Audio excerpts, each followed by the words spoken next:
Bonjour et bienvenue dans Effervescence, votre magazine culturel en Vendée. Au sommaire de cette émission, un retour sur l'exposition qui a lieu en ce moment à l'Historial de la Vendée et qui retrace l'occupation de la Vendée et la vie des Vendéens à l'époque. Ensuite, un zoom sur Eiffela Broken Dream, le projet fou de Philippe Mindron et de sa tour Eiffel cassée en deux qui va partir bientôt au Nevada.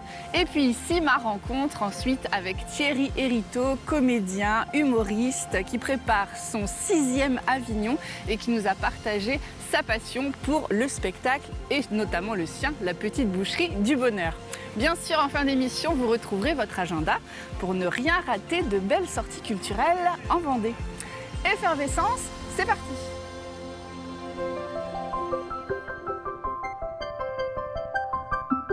Direction l'Historial de la Vendée. Vous pouvez y voir en ce moment et jusqu'au 21 juin une exposition qui retrace la vie, le quotidien des Vendéens sous l'occupation. Un sujet de Louise Ménoury. Quelle forme de résistance ont pratiqué Odette et Alfred Roux durant l'occupation ? Munis d'une tablette, Clément et Joao arpentent l'exposition à la recherche d'indices pour tenter de comprendre la vie des Vendéens durant la Seconde Guerre mondiale. On a la tablette et on nous indique un endroit où on doit aller. Puis après, on a une petite série de questions sur des choses qu'on va trouver à côté. Par exemple, la vie d'un personnage, quel instrument a été fait, comment et pourquoi. Une exposition ludique qui a déjà accueilli plus de 9000 élèves depuis son ouverture. C'est un meilleur moyen d'apprendre l'histoire. C'est beaucoup moins ennuyant, franchement. Du coup, c'est la première fois que je viens et du coup, j'ai pu vraiment découvrir tout ce qui touche au camp de concentration et même à la résistance plus en général. L'objectif, découvrir le mode de vie des Vendéens sous l'occupation. Le département a été contrôlé par près de 50 000 soldats allemands de juin 1940 à septembre 1944. Il y avait des aliments qui étaient rationnés comme le charbon, les vêtements, le pétrole, la nourriture. Et on a vu aussi qu'il fallait même des cartes d'alimentation pour aller acheter de la nourriture. Là, on parle vraiment de chez nous, de la Vendée, donc c'est vraiment bien. Une exposition qui réunit aussi bien les petits que les grands. Des dizaines d'enfants juifs, notamment issus de la région parisienne, qui ont échappé à des rafles, sont cachés dans les familles catholiques de Chabannes-en-Paille. J'ai appris la particularité de la Vendée, sa topographie, le fait qu'il n'y ait pas beaucoup de bois, etc., qui fait que finalement, elle a eu moins de maquis que d'autres départements. Et puis, bon, il ne faut pas oublier que la Vendée a quand même des côtes qui étaient concernées au premier chef, qui était le mur de l'Atlantique. Donc, c'est une histoire vendéenne dans l'histoire, en fait. C'est ça qui est intéressant. L'exposition issue de différents musées et archives municipales est à découvrir jusqu'en juin 2026. Il est l'une des figures emblématiques de la Vendée, Philippe Mindron. Nous l'avions rencontré il y a quelques temps pour le projet Eiffela. Ce projet, c'est emmener une tour Eiffel cassée en deux dans le désert du Nevada pour le projet Burning Man. On le retrouve tout de suite en plein démontage de cette tour Eiffel au micro de Grégoire de Châtillon.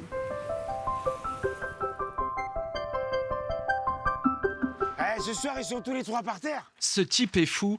Mais ceux qui le connaissent le savent déjà, le dernier défi de Philippe Mindron, c'est son rêve depuis des années, celui d'exposer 7 répliques de la Tour Eiffel au Burning Man, un rassemblement qui célèbre la création artistique, l'absurde, la joie de vivre, bref, la liberté, un événement de déjanté pendant une semaine dans le désert du Nevada qui accueillera alors ce dingo du bocage avec sa Tour Eiffel. Par principe, ça va vers l'extérieur. Eiffel Broken Dream, c'est son nom, une tour Eiffel disloquée, symbole d'un monde qui va mal. Elle est cassée parce que, précisément, le monde est malmené. Et j'ai créé cette histoire il y a 2 ans, je ne pensais pas qu'au moment où je vous en parlerai le monde serait si malmené et qu'au-delà de ça, c'est peut-être pour moi, en tout cas c'est ce que j'écris, c'est ce que j'espère, c'est le début d'un nouveau monde ou d'un monde meilleur. Et c'est tout ce que je souhaite finalement à tout le monde, c'est qu'il y ait peut-être un avant puis un après dans ce monde, une fois de plus, qui est perturbé au niveau environnemental bien sûr, mais au niveau des guerres malheureusement aujourd'hui. Passifou, ce grand déconneur, créateur entre autres du Festival de Poupées, l'entrepreneur vendéen embarquera avec lui une trentaine de personnes afin de remonter la tour sur place et ensuite faire le show. On connaît tous Philippe Mindron en Vendée, faut que ça envoie, faut que ça fasse du bruit et puis voilà quoi. C'est un événement qui est fou, quoi, qui est spectaculaire aussi à la fois, donc y participer aujourd'hui, ouais, j'en suis fier, en fait c'est génial. Nous sommes en train de la démonter pour la mettre dans les conteneurs avant la fin de la semaine prochaine, qui va partir au Nevada dans deux conteneurs 40 pieds. 29 tonnes d'acier pour un trajet de 15 000 km, 2 mois de voyage entre Roche-Trejoux et le désert du Nevada. Le projet Felbrocken Dream, un rêve à plus de 300 000 € pour Philippe Mindron qui espère alors revendre sur place sa tour Eiffel au plus offrant.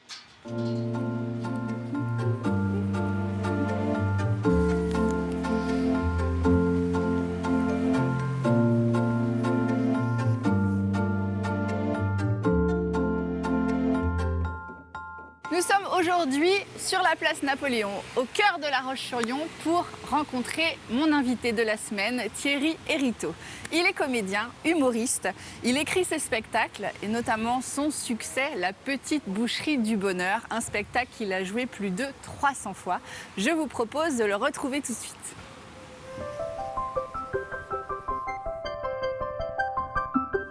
Aujourd'hui, j'ai le plaisir de recevoir un comédien, humoriste et auteur vendéen, Thierry Hériteau. Bonjour Thierry. Bonjour Catel. Eh bien, écoute, je suis ravie de cette entrevue. On va pouvoir parler un petit peu de ton talent, de toute ton actualité, des différents spectacles que tu fais. Et en préparant cette émission, évidemment, je me suis renseignée sur toi, sur tes débuts. Et j'ai remarqué que le rire a été très jeune pour toi un moyen de te connecter aux gens. C'est ça ? Oui, exactement, puisque j'ai fait mon premier sketch d'improvisation. C'était improvisé, évidemment, j'avais rien écrit. J'étais en camp de vacances. Camp de vacances. Ouais, c'est ça. Je faisais beaucoup rire mes animatrices et elles me disaient allez. Et puis un jour, comme ça, je suis parti à raconter une fausse histoire, évidemment. Puis ça les a beaucoup fait rire. Alors le soir, ils me disaient tout le temps Thierry, est-ce que tu pourrais faire quelque chose, fais-nous rire. Alors j'ai commencé là. Puis après, à l'école, j'avais une prof de français qui m'a fait aimer le théâtre, en fait, vraiment. Et elle nous emmenait beaucoup au théâtre municipal de La Roche-sur-Yon. Et le vendredi, on avait notre dernier cours avec elle, Madame Lopez, elle s'appelle. Et elle me disait, Hériteau, vous allez au tableau, vous me faites Louis de Funès, parce qu'un jour, j'avais fait une imitation de Louis de Funès. Ah oui, voilà, elle ne te l'a pas imposé, quand même. Non. Et puis après, le vendredi, dès que c'était 16h30, donc la dernière demi-heure, elle me demandait souvent d'aller au tableau. Ah oui, faites-nous rire. Ouais, la demi-heure récréation pour tout le monde. Voilà, alors il y avait... et puis il y avait un autre copain qui était très très clown dans la classe qui demandait. Donc c'était... tout d'un coup c'était lui, d'un coup c'était moi. Donc voilà, ça ne veut pas dire que j'en ai fait après très vite du théâtre. Mais... Non, voilà, c'est ça. Alors du coup, pareil, j'ai vu donc que tu as fait l'option théâtre au lycée. Pas du tout. Ah, je croyais que tu avais fait ça en seconde. Pas du tout. Eh ben, pas du tout, non. Je voulais faire option théâtre en allant au lycée, mais ma maman était comptable du lycée où il y avait les cours de théâtre. Et elle n'était pas hyper OK, parce qu'elle m'avait dit c'est des classes de cancres, ils font beaucoup de bêtises. Puis finalement, je n'avais pas le niveau en maths pour passer en seconde. Je ne souhaitais pas redoubler. J'en pouvais plus du collège où j'étais, en fait. Et j'ai décidé de ne pas poursuivre et après j'ai fait un CAP c'est là que tu as fait le CAP boucher. Voilà, c'est ça. Boucher, charcutier ensuite. Et puis après, j'ai commencé ma vie professionnelle. Et alors du coup, toutes ces expériences passées des différents métiers que tu as fait, j'ai pas tout dit, mais tu as aussi travaillé dans une épicerie solidaire, voilà, oui. Tu as été boucher, évidemment. Voilà. Donc toute cette expérience et ce vécu à rencontrer plein de gens t'ont permis d'écrire ce spectacle, j'imagine, La petite boucherie du bonheur. Voilà, c'est un melting pot de tout ce que j'ai vécu. Alors, pour la boucherie, à la base, j'avais écrit un premier sketch et je voulais faire être vraiment dans la boucherie. Puis après, je me suis dit, j'ai d'autres choses à dire. Être très proche du réel, tu veux dire ? Ouais, voilà. Ouais. Et puis en fait, puis justement, c'était Guy Blanchard à qui j'avais demandé un coup de main. Lui, il m'avait dit, mais Thierry, moi, l'humour... Et puis il m'a dit ok, il m'a fait une audition où je devais lui présenter. Il m'a dit tu vas rentrer chez toi travailler, parce que c'était pas, pour lui c'était pas assez écrit. Il me dit t'as des choses bien écrites et d'autres mal. Je pense que quand on est capable d'écrire pas mal quelque chose, on doit faire le reste bien. Alors il voulait pas que je fasse du stand-up en fait. Il m'a dit si tu fais ça, moi je ne pourrais pas t'aider quoi. Mais en fait c'est pas ce que tu as construit, parce que toi donc la petite boucherie du bonheur, on a quoi 15-16 personnages, 16 qui défilent dans 16 qu'on voit donc dans cette petite boucherie du bonheur. Donc pour avoir vu le spectacle, je peux dire qu'on a comme un portant un peu de vêtements en fond de scène qui te sert à te cacher derrière pour du coup changer de vêtements à chaque fois et sortir dans un personnage différent ou un animal. Voilà. Et alors ce spectacle, tu le joues depuis quand ? Parce que moi je l'ai vu sur Avignon en 2019. Et donc tu l'as joué combien de fois ? Alors ça va faire 331e, j'ai joué il n'y a pas longtemps, donc... 300 fois. Voilà. Donc qu'est-ce que... Avec des choses qui ont changé quand même. C'est ce que j'allais dire, les personnages, comme c'est à chaque fois un personnage qui sort, il y a des personnages que tu as enlevés ? Oui, j'ai enlevé, j'en avais un qui était très hard, il y avait des lieux, ils le voulaient absolument, où on me disait c'est ton meilleur sketch, et d'autres me disaient alors tout, mais pas ça. Et dans l'écriture, tu t'autorises tout ? Je m'autorisais tout, ce que je sais que Guy, il était toujours à me dire mais non, mais ça passe, ceux qui ne comprennent pas ça, tant pis. Faut pas qu'ils aillent au théâtre, parce qu'il me dit ça reste quand même du second degré. Voilà. Après, pour vendre à Avignon, j'ai eu des programmateurs qui m'ont dit ouais, c'est ardu votre histoire. Donc j'ai décidé. Donc tu as adapté un petit peu. Je l'ai effacé. Il y a un personnage qui fonctionnait énormément dans l'interactivité. Du coup, je lui ai fait réécrire un autre sketch. Et quel est le personnage dont on te parle le plus ? À la sortie, les gens, qui te disent oh là là, ça c'était super, ou qui les a touchés ? Les animaux. Ça les souvent bluffe. Le gorille, pourtant c'est pas un sketch comique, le gorille, on est même plutôt sur du tragique. Mais c'est sur la performance, le côté sur la réaliste. Performance, les gens me disent on voit la bestiole, donc ça c'est incroyable. Et puis le personnage principal qui est arrivé après, je crois que même que toi tu ne dois pas le connaître. Je crois qu'en 2019 je le jouais pas. C'est ma femme de ménage, Pierrette. Avec la petite houppette, là. Voilà, parce que tu te baladais comme ça, déjà. Voilà, c'est ça. Si, tu étais comme ça dans les rues d'Avignon. Et en fait... c'est le fil rouge, en fait, un peu du spectacle. C'est la femme de ménage du théâtre, donc... Elle connaît plein de choses du théâtre, même si elle a connaît tous les ragots et c'est elle qui raconte elle a rêvé d'être actrice, mais en fait, voilà et tout. Donc ça me faisait beaucoup. Et puis en fait, elle aussi, je lui ai rajouté l'année dernière à Avignon, je suis arrivé avec un nouveau sketch de la femme de ménage. Donc elle est très présente puisqu'elle fait le début du spectacle, même avant le spectacle, puisqu'elle accueille les gens au théâtre. Okay.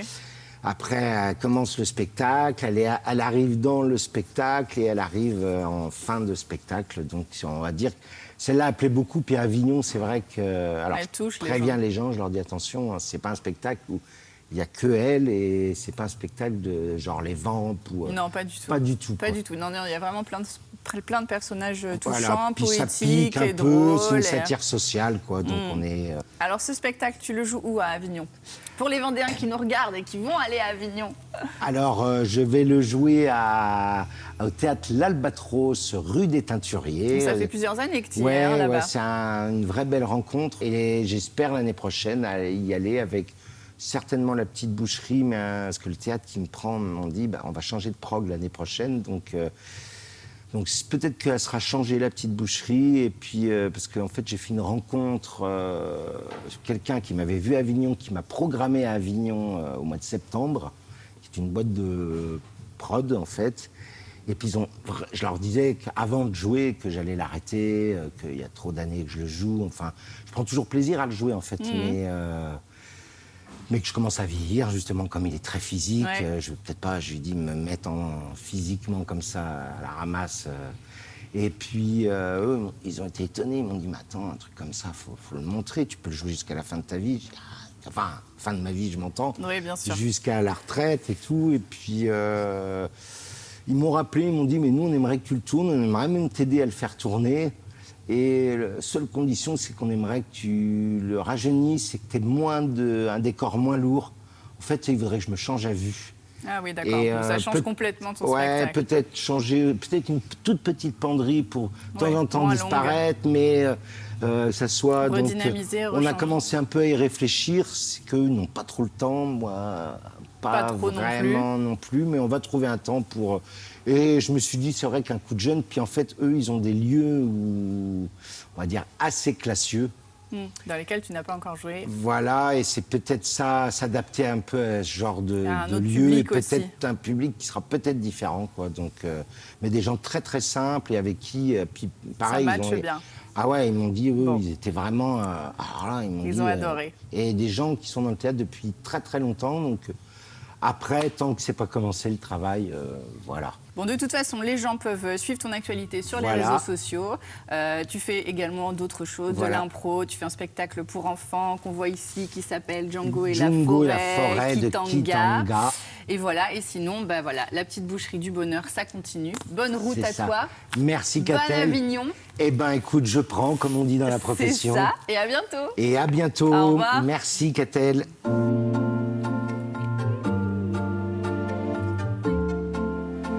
Cette semaine, on vous propose un vide-grenier champêtre, du spectacle, du concert, un festival de musique. C'est tout de suite dans votre agenda.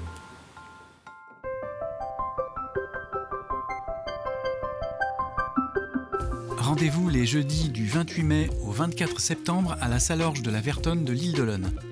Pendant 1 heure, découvrez le fonctionnement du marais salant et le métier de saunier. Le logis de la Chaboterie vous accueille le 6 juin pour la 4e édition du Pample Up Music Festival. Pensez à réserver vos places. En grandissant, on perd de nous. On perd pourtant, on continue malgré tout. En grandissant, on apprend à faire du mal, à faire semblant, à faire comme si c'était normal. J'ai pas compris le but du jeu. J'ai rejoué et plusieurs fois. Oyez, oyez, braves gens, la 3e édition des Fantastes Historiques aura lieu les 30 et 31 mai sur le site médiéval du château de Mortagne-sur-Sèvre. Jouant sur l'alliance des sonorités multiples de leurs instruments, Tanguissima propose un voyage vivant et vibrant, lundi 1er juin au Conservatoire Marin-Marais au Sables d'Olonne.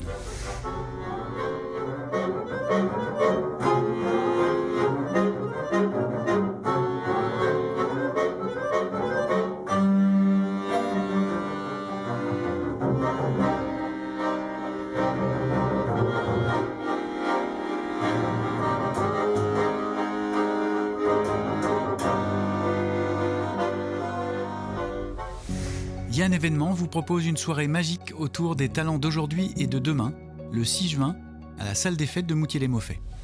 Le Poisson d'Or, tout public à la médiathèque de Longeville-sur-Mer, mercredi 3 juin, gratuit sur réservation.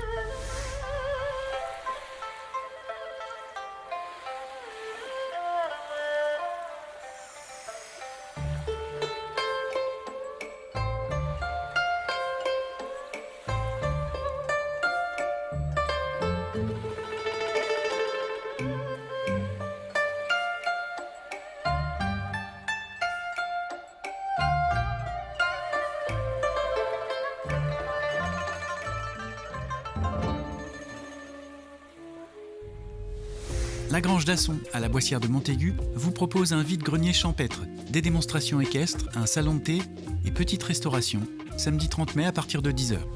Effervescence, c'est terminé pour aujourd'hui. Vous pouvez bien sûr revoir cette émission et les émissions précédentes en replay sur le site de TV Vendée.